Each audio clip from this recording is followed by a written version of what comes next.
વર્તમાન ઉનાળાના સમયમાં મોરબી પંથકમાં પાણીની અછત વચ્ચે મચ્છુ 2 ડેમની મુલાકાત લેતા ધારાસભ્ય કાંતિલાલ અમૃતિયા બાબતે પ્રાપ્ત માહિતી મુજબ વર્તમાન ઉનાળાના સમયમાં મોરબીમાં પીવાના પાણીની અછત સર્જાઈ રહી છે। ત્યારે આજરોજ શુક્રવારે સાંજે 6 વાગે મોરબીના ધારાસભ્ય કાંતિલાલ અમૃતિયા દ્વારા મોરબીના મચ્છુ 2 ડેમની મુલાકાત લઈ હાલ ચાલતી ડેમના દરવાજા બદલાવવાની કામગીરીની સમીક્ષા કરી નાગરિકોને પીવાના પાણી માટે વધુ મોટરો કાર્યરત થઈ શકે તે દિશામાં કાર્યવાહી હાથ ધરી હતી।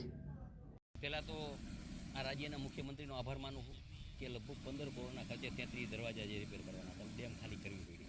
ડેમ ખાલી થયા પછી અમે એવું નક્કી કર્યું કેનાલો રિપેર કરી નાખી 2 મહિનામાં। કેનાલનું પણ કામ અત્યારે ધમધોકાટ ચાલુ થઈ ગયું।